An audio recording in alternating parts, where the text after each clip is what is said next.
The great hall of the Galactic Council buzzed with urgent whispers as representatives from across the galaxy gathered for an emergency session.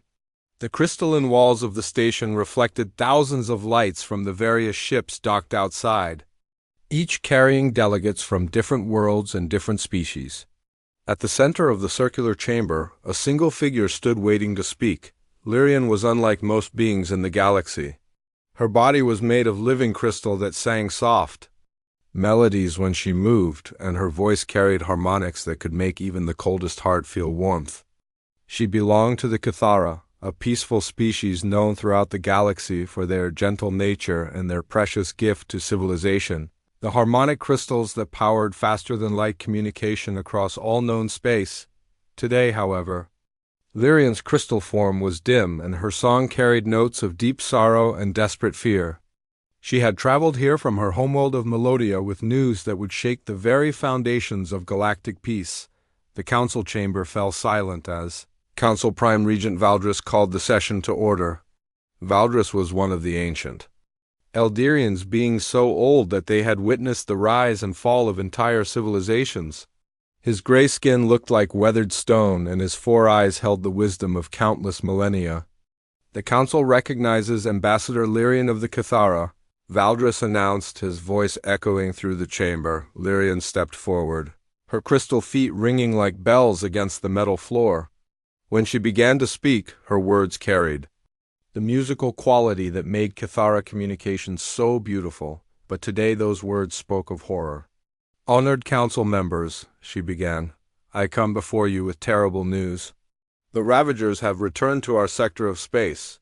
3 days ago, they destroyed the mining world of Petra 7. 2 days ago, they consumed the agricultural planet of Greenhaven. Today they advanced toward Melodia, our homeworld."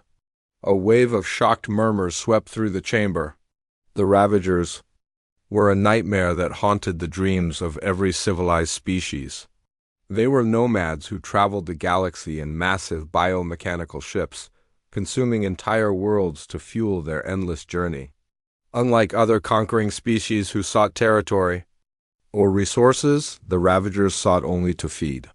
They would strip a planet of all life, all matter, leaving behind nothing but empty space where a world once existed. Representative Thane of the Mindari stood up, his pale blue skin shimmering as his telepathic abilities reached out to sense the emotional state of the chamber. The Mindari were known for their powerful psychic gifts and their logical approach to problem-solving. "Ambassador Lyrian," Thane said, his voice carrying the slight echo that marked all telepathic speech, "surely the Cathara defense fleet can hold them off until help arrives. Your people have ships, weapons, shields." Lyrian's crystal form seemed to grow even dimmer. "Our ships were built for exploration and peaceful contact, not for war. We have tried to fight them, but our weapons barely scratch their biohulls. Our shields cannot withstand their acid attacks. In every engagement, we lose ships while they grow stronger by consuming our fallen vessels." Next to speak was Commander Zeta of the Quantech, a race of beings who had achieved perfect fusion of organic life and advanced technology. Half of Zeta's body was flesh, half was gleaming metal and glowing circuits. The Quantech were known for their incredible technological achievements and their ability to calculate probabilities with perfect accuracy. "I have run the numbers," Zeta announced, his mechanical voice precise and emotionless. "The Ravager fleet consists of approximately 400 bioships, each one growing larger and more powerful with every world they consume. The probability of successfully defending Melodia against such a force is less than 2%. The Quantech cannot commit resources to a battle with such poor odds of success." A deep, rumbling voice filled the chamber as Elder Corven of the Stone Lords spoke. The Stone Lords were massive beings made of living rock, slow to act but incredibly powerful when they chose to fight. "The Stone Lords have considered this matter," Corven said, each word falling like a boulder. "The Ravagers consume only organic matter and metal. They cannot digest stone. Therefore they pose no direct threat to our people. We see no logical reason to involve ourselves in this conflict." One by one, the representatives of the galaxies, great powers spoke. The aerial folk claimed their flying cities were too fragile for combat. The deep swimmers said the battle would take place in space, where their aquatic nature would be a disadvantage. The machine minds calculated that preserving their artificial intelligence was more important than saving organic life. Each refusal hit Lyrian like a physical blow. Her crystal form grew darker with each rejection, and the harmonics in her voice became more desperate. The Kithara had served the galaxy faithfully for thousands of years, providing the communication crystals that held civilization together. They had never asked for anything in return, never demanded payment, never threatened anyone. They were the galaxy's gentle gardeners, tending to the growth of peace and understanding between species. Now, in their darkest hour, that same galaxy was turning its back on them. "Please," Lyrian said, her voice breaking into discordant notes that made several representatives wince. "My people are not warriors, but we are part of this galactic community. Our children sing lullabies that speak of friendship between species, of mutual aid and protection. If we fall, the harmonic crystal mines will be consumed by the Ravagers. Without those crystals, galactic communication will collapse. Trade routes will fail. The unity we have built over millennia will crumble." Valdris raised his hand for silence. "The Council has heard your plea, Ambassador Lyrian. However, we cannot force any species to commit their people to what appears to be a hopeless battle. Perhaps evacuation would be the wiser course. The Kithara people could be relocated to other worlds and leave Melodia to be consumed?" Lyrian asked, her crystal voice now barely more than a whisper. "Our world is not just our home. It is our heart, our soul, the source of our music and our culture. Ask any of your own people to abandon their homeworld and see what answer you." "Receive." The chamber fell into uncomfortable silence. Every representative knew she was right, but knowing and acting were different things entirely, with her last hope fading. Lyrian activated her communication device and began broadcasting on all known frequencies across the galaxy. Her message was simple but heartbreaking. "This is Ambassador Lyrian of the Kithara people. Our world faces extinction from the Ravager fleet. We call upon any who can hear this message, any who remember friendship, any who believe that some things are worth fighting for, to come to our aid. We do not ask for much, only that we not face the darkness alone." The message spread across the galaxy at the speed of light, carried by the very harmonic crystals that the Kithara had so freely shared with all species. Most who heard it felt sadness, some felt guilt, but none felt moved to action. Except for one small blue world on the edge of civilized space, where a species of strange, aggressive mammals had recently learned to travel between the stars. The message from Lyrian reached Haven Point Station just as Director Marcus Webb was finishing his morning coffee and reviewing the daily reports.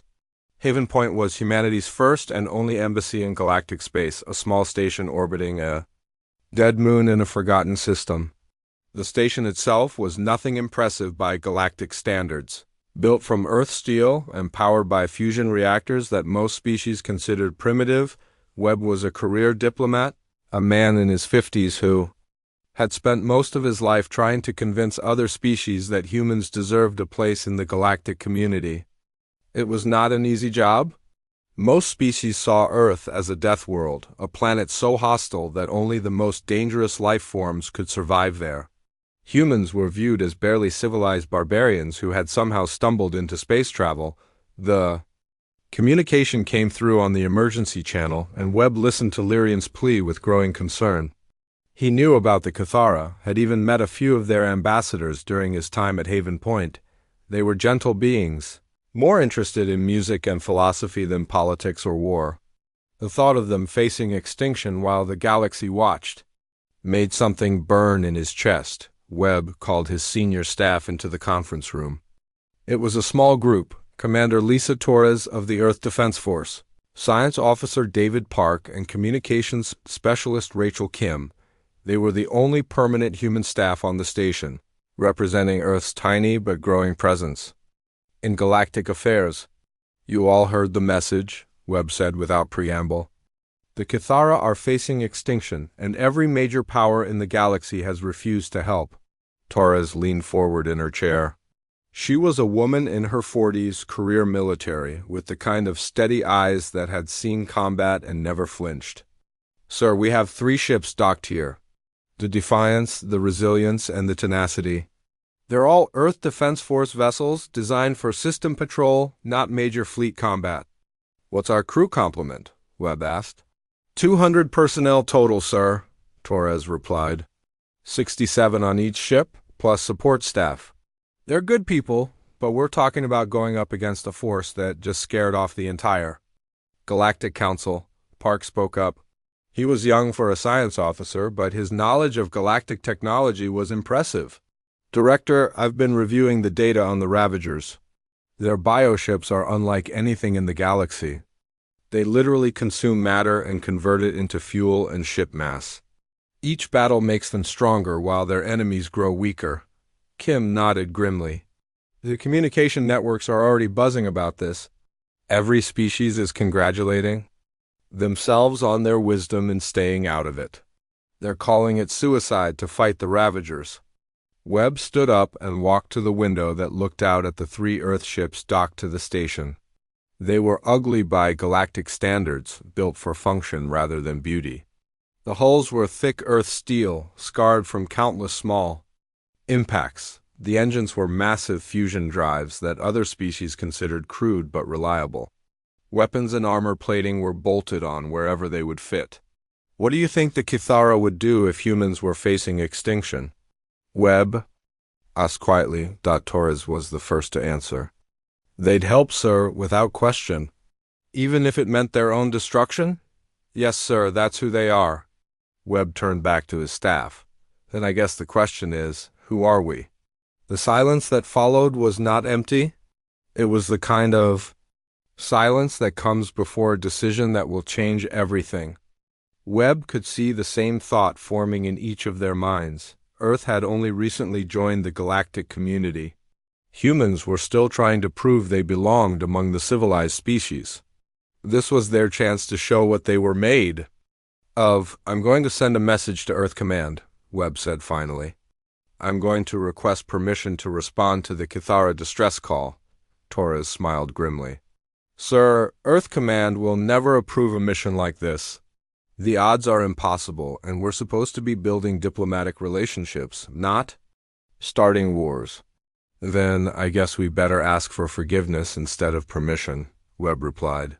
Within an hour, Webb had sent his message to Earth, but he knew the response would take days to arrive. By then, the Kithara homeworld might already be ash. He made his decision and called for a general assembly of all human personnel on Haven Point.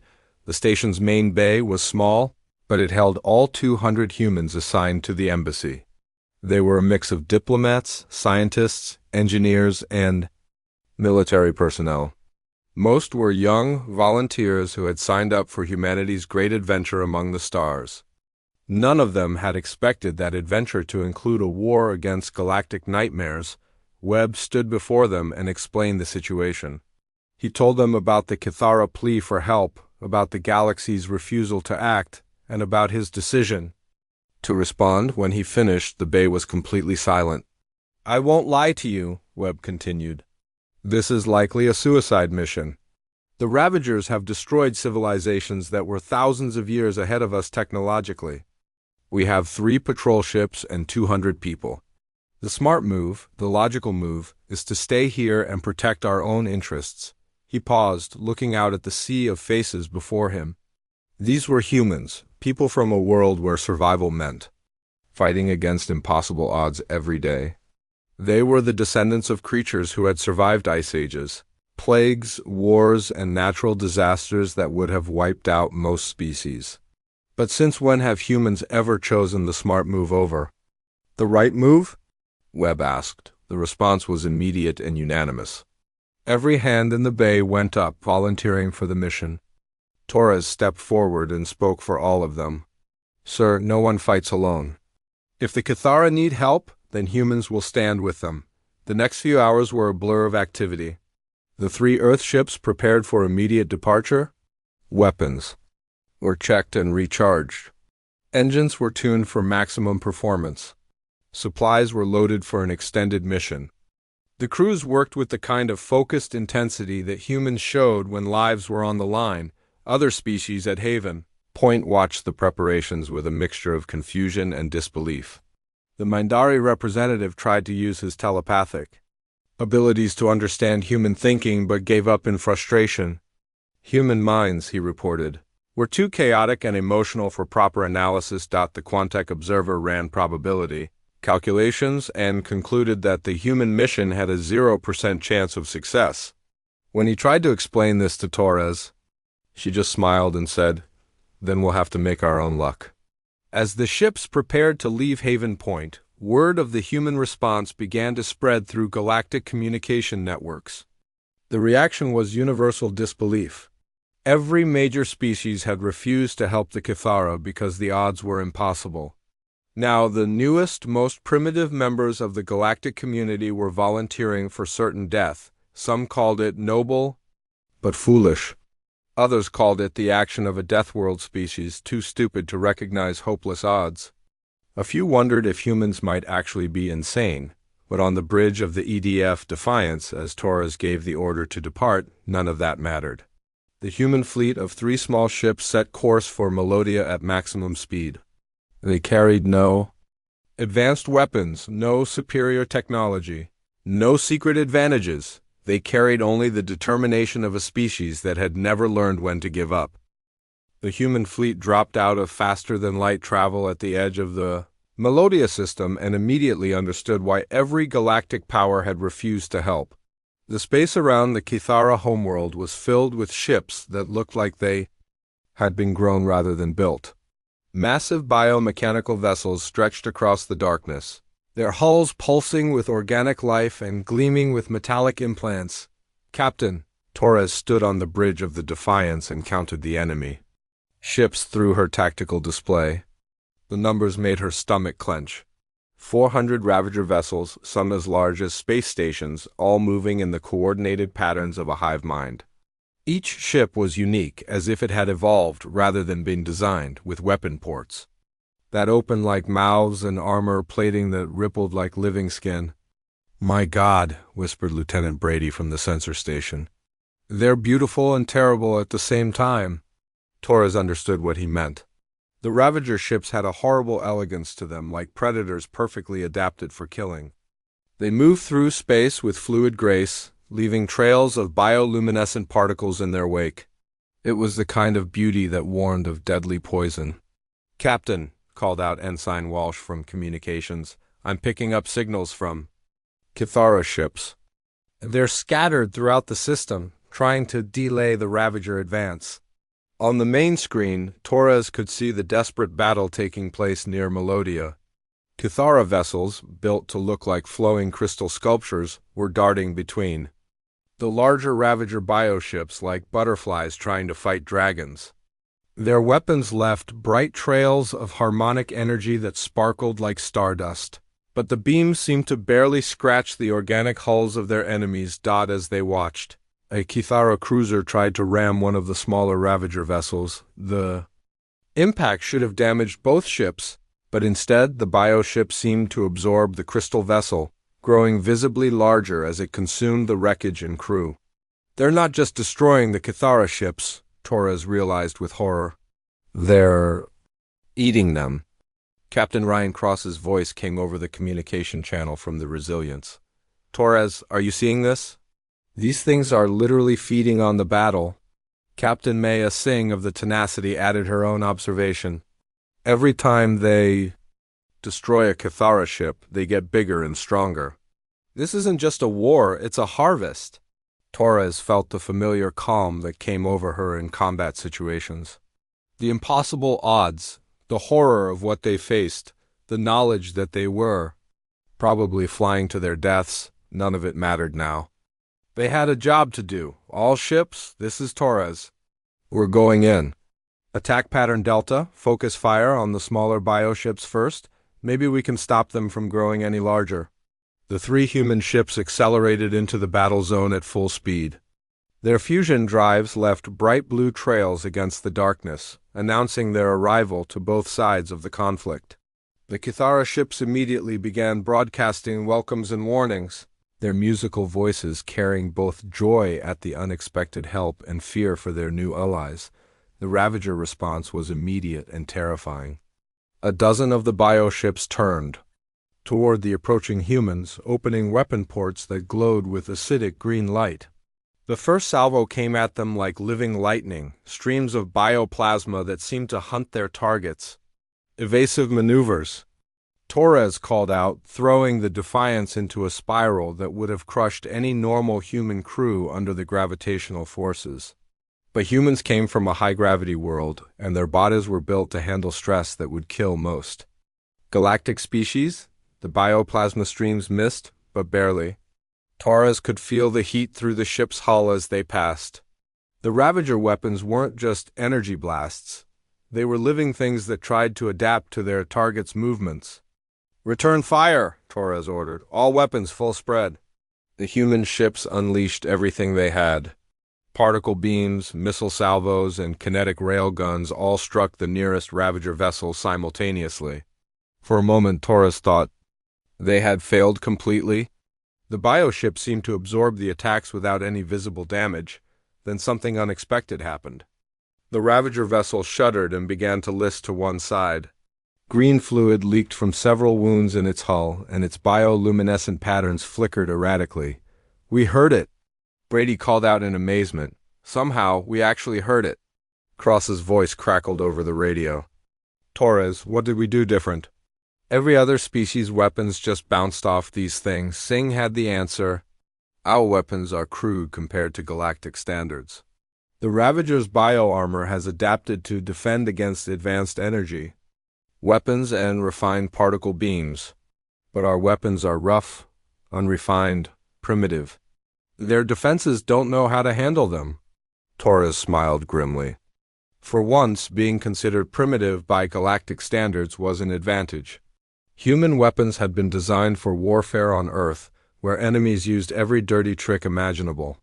They were built to punch through any kind of armor, not to be elegant or efficient. The battle turned into a chaotic melee. The three human ships darted between the massive Ravager bio-vessels, too fast and unpredictable for the hive mind to track effectively. While other species fought in organized formations and predictable patterns, humans fought like the pack hunters they had evolved from. Torres found herself fighting on instinct, using tactics that came from millions of years of human evolution. When a bioship tried to surround her, she didn't retreat or call for backup. She charged straight at it, forcing it to choose between collision and giving ground. When Ravager fighters swarmed around the Defiance, she used the ship's mass as a weapon, spinning to crush them against her hull. The Cathara ships began to rally, taking courage from the humans' example. Their crystal vessels started fighting more aggressively, using their speed and maneuverability to support the human attacks. When a massive Ravager bioship tried to ram the Resilience, three Cathara cruisers coordinated their harmonic weapons to create a resonance field that cracked its hull, but the tide was still against them. For every Ravager ship they damaged, two more appeared. The biofleet was simply too large, and every destroyed Cathara vessel made the enemy stronger. "Captain," Brady called out urgently. "Long-range sensors are picking up something big coming in from the outer system. It's massive. Bigger than anything we've seen so far?" Torres looked at her tactical display and felt her blood turn cold. A single Ravager bioship was approaching from the darkness beyond Melodia's outer planets, and it was larger than a moon. The thing was obviously the fleet's command vessel, a living fortress that had grown by consuming entire worlds. "All ships. New priority target," Torres announced, her voice steady despite the fear in her heart. "We need to stop that thing before it reaches the planet." The impossible had just become even more impossible. But humans had never been good at accepting the word impossible. They were about to prove it once again. The massive Ravager command ship moved through space like a living planet, its biomechanical hull pulsing with an alien heartbeat that could be felt even through the vacuum. As it approached the inner system, it began broadcasting something that made every civilized species recoil in terror. Pure, concentrated fear. The terror waves hit the human ships first, washing over their crews like an invisible tide of nightmare. This was the Ravager's most devastating weapon, a psychic assault. That could paralyze entire fleets with primal dread. It was the accumulated fear of every world they had consumed, every species they had devoured, broadcast as a weapon that turned enemies into helpless prey on the bridges of the Cathara ships. Crystal beings began to dim as the fear took hold. Their harmonious songs became discordant wails of terror. Several Cathara vessels simply stopped fighting, their crews too paralyzed by the psychic assault to continue, but something strange happened on the human ships. The terror waves washed over the crews and, bounced off. Lieutenant Brady looked up from his sensor station with a puzzled expression. "Captain, I'm reading some kind of psychic interference, but it's not affecting anyone. Should I run a medical scan?" Torres frowned. She could feel something at the edge of her mind, a whisper of fear that tried to tell her she was about to die. Horribly, but instead of paralyzing her, it just made her angry. Humans had evolved on a world where horrible death was always one mistake away. Fear was just another piece of information to process, not a master to obey. "All human ships, report status," Torres called out. Cross responded from the Resilience. "We're fine here, Torres." "Is something supposed to be happening? I feel like someone's trying to scare me, but it's not working very well." Singh's voice came from the Tenacity. "Same here. It's like being afraid of the dark when you've already seen what's actually hiding in it." Torres understood then. The Ravager's fear weapon was designed to work on civilized species, beings who had lived in safety for thousands of years. But humans came from Earth, a world where everything from the weather to the wildlife actively tried to kill them. They had evolved alongside creatures like sharks, tigers, venomous snakes, and countless other predators. The fear of being eaten alive was something humans had lived with since they first came down from the trees. "Cathara vessels, this is Captain Torres," she broadcast on the general channel. "Form up behind our ships. We seem to be immune to their terror weapon. Use us as shields and keep fighting." The response was immediate. Cathara ships began to cluster around the three human vessels, using them as mobile safe zones. Wherever the humans went, the paralyzing fear effect was blocked, allowing the crystal beings to continue their resistance, but the real battle was just beginning. The massive command ship had reached the middle system and was deploying something new: boarding pods. Hundreds of biomechanical spheres launched from the living fortress, each one containing Ravager warrior forms designed for ship-to-ship combat. "Incoming." "Boarders," Brady called out as several pods attached themselves to the Defiance's hull. "They're burning through the outer armor." Within minutes, the corridors of all three human ships were filled with the sounds of combat. Ravager warriors were nightmare creatures, insectoid beings with razor-sharp claws and acid-dripping mandibles. They moved like liquid death through the narrow passages, designed to tear apart any crew foolish enough to fight them in close quarters, but they had never fought humans before. The first Ravager that broke through into the Defiance's main corridor found itself facing Sergeant Maria Gonzalez and her security team. The creature was twice the size of a human, covered in natural armor that could deflect energy weapons, and equipped with enough biological weapons to kill a dozen normal beings. Gonzalez looked at it for exactly 1 second, then shot it in the face with a shotgun loaded with explosive rounds. The fighting that followed was brutal and chaotic. In the narrow corridors of the ships, human crews fought with every weapon they could find. When their energy weapons proved less effective against Ravager bio-armor, they switched to kinetic weapons. When those ran out of ammunition, they used improvised clubs, knives, and tools. When those broke, they fought with their bare hands. The Ravagers had evolved for ship-to-ship combat, but they had never encountered a species that actually enjoyed fighting at close quarters. Humans had spent their entire evolutionary history as persistence hunters, creatures that could chase prey across vast distances and never give up. They were also pack fighters, coordinating their attacks with an instinctive teamwork that the individualistic Ravagers couldn't match on the Resilience. Captain Cross found himself cornered in engineering by 3 Ravager warriors. The creatures advanced on him with the confidence of apex predators who had never met their match. Cross smiled, picked up a wrench the size of his arm, and charged straight at them. The fight was over in 30 seconds.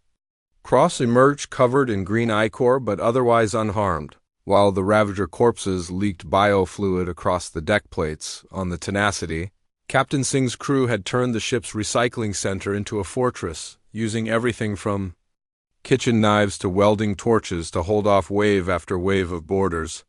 When they ran out of conventional weapons, they started throwing dinner plates with enough force to crack Ravager. EXOSKLETONS. But the most significant development was happening between the human and Cathara crews. The crystal beings, inspired by human fearlessness and desperation, began to fight back with increasing effectiveness. More importantly, they discovered something amazing. Their harmonic abilities could enhance human reflexes and coordination. When Cathara musical frequencies resonated through human bodies, the effects were extraordinary. Human reaction times increased dramatically. Their natural pack-hunting instincts became even more coordinated. They began to move and fight as if they shared a single mind, anticipating each other's actions perfectly. The combination was devastating. Humans provided the aggressive tactics and fearless determination that the gentle Cathara lacked, while the Cathara provided the harmonic enhancement that made human abilities superhuman. Word of the fighting spread across galactic communication networks. Other species, monitoring the battle from safe distances, watched in amazement as the primitive humans not only survived, but began to gain ground against enemies that had terrorized the galaxy for millennia. The Mindari representative at Haven Point sent urgent messages to his homeworld. The humans are not just immune to Ravager fear tactics, they appear to become more effective when threatened. This is unprecedented behavior. The Quantech observers recalculated their probability assessments dozens of times, unable to understand how creatures with such primitive technology could be winning battles against vastly superior forces. Even the ancient Eldarians began to pay attention, their timeless eyes focusing on this new species that fought with the fury of their own forgotten youth. But the most important observation came from the Cathara themselves. Ambassador Lyrian, coordinating the defense from Melodia's surface, sent a message that would echo through galactic history. We have found our guardians. The humans do not fight like any civilized species. They fight like the universe itself is trying to kill them, and they refuse to let it win. The tide of battle was turning, but the massive command ship was still approaching. The real test was yet to come.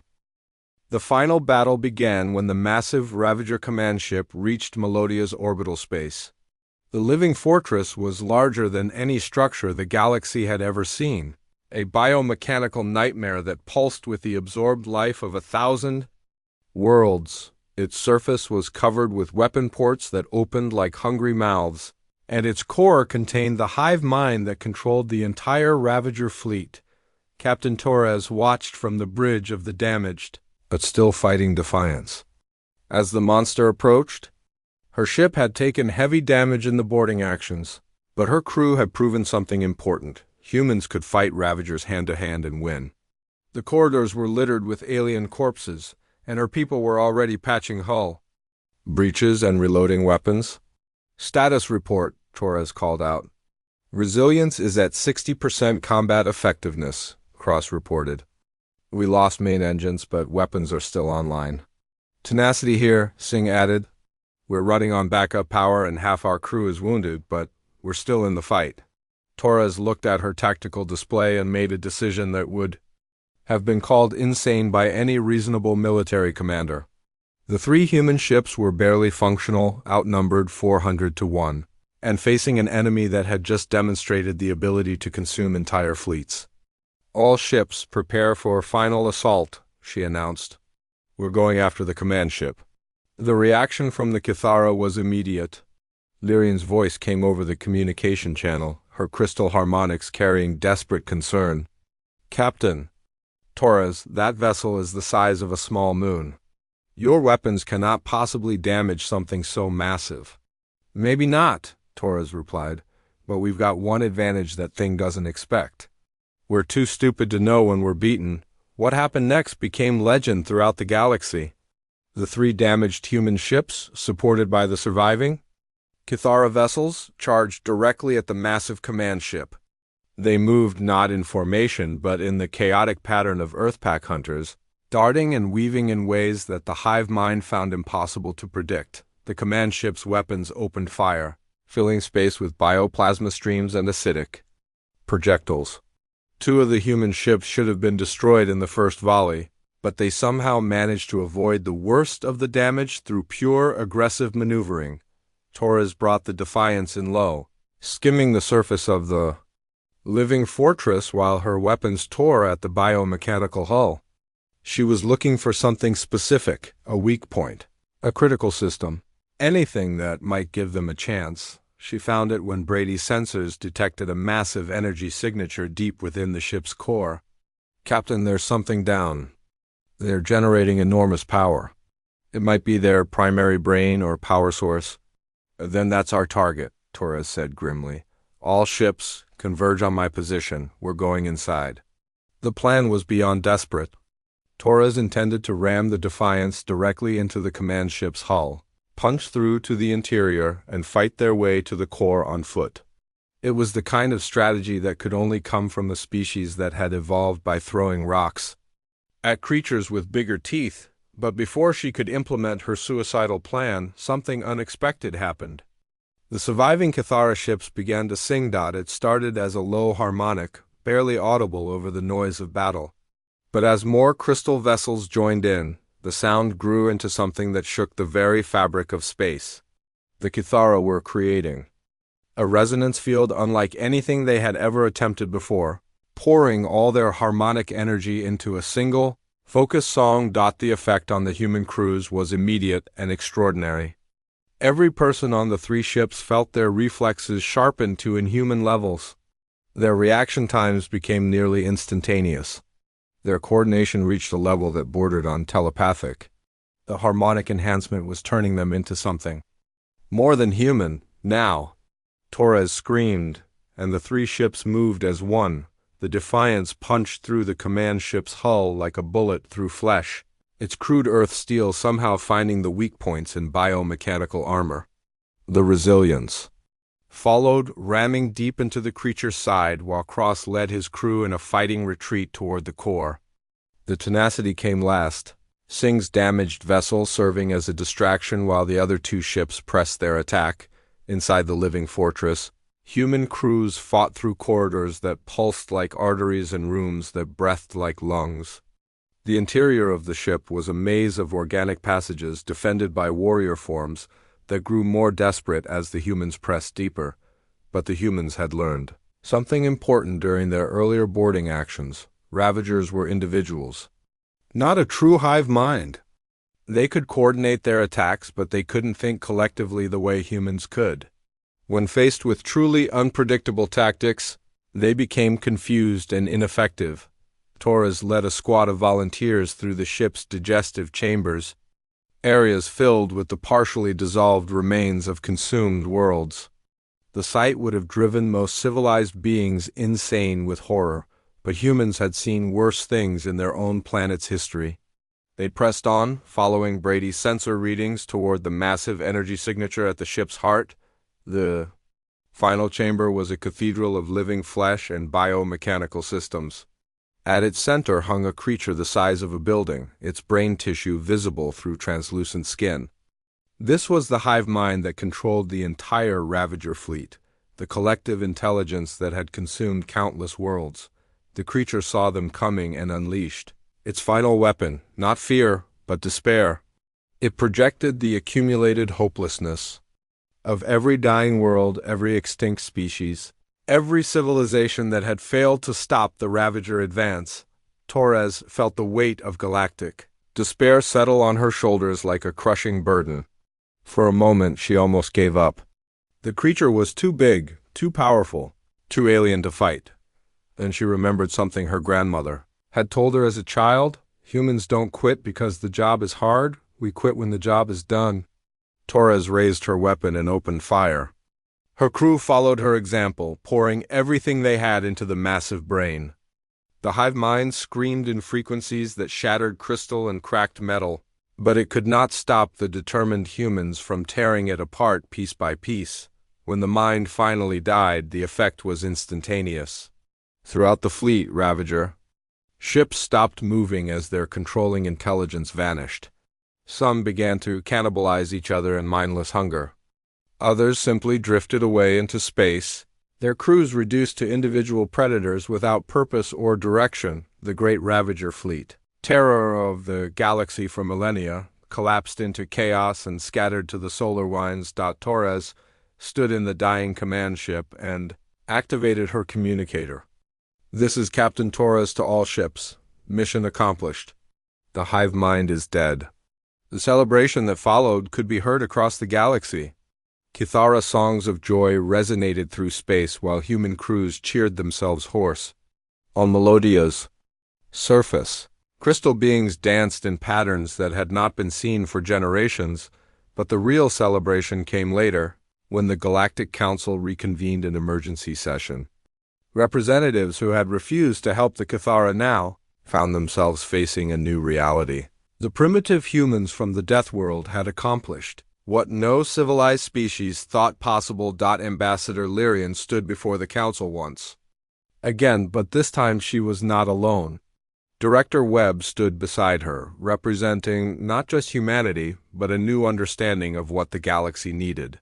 "Honored Council," Lyrian said, her crystal voice ringing with music that spoke of gratitude and hope, "I present the humans of Earth who answered our call when no one else would. They have proven that sometimes the galaxy needs protectors who do not calculate odds or weigh political consequences. Sometimes we need those who simply do what is right, regardless of the cost." The council chamber was silent as Webb stepped forward. When he spoke, his words carried the weight of a species that had just changed the balance of galactic power. "The humans of Earth offer friendship to all peaceful species," he said simply. "We ask for nothing in return except the chance to stand together against the darkness, because that's what neighbors do for each other." The vote to grant humanity full membership in the Galactic Council was unanimous. But more than that, something fundamental had changed in how the galaxy viewed itself. The civilized species had learned that sometimes survival required the kind of desperate courage that could only come from a death world. From that day forward, when threats arose that terrified the galaxy, the call went out not to the wisest species or the most advanced, but to the humans. The beings who had learned to fight against impossible odds and never learned to give up. And somewhere in the deep space between galaxies, other predator species began to take notice of the small blue world where dangerous mammals had learned to travel the stars. They would think twice before threatening humanity's neighbors, because the galaxy now knew what humans had always known. Sometimes the best defense against monsters is to have even bigger monsters on your side.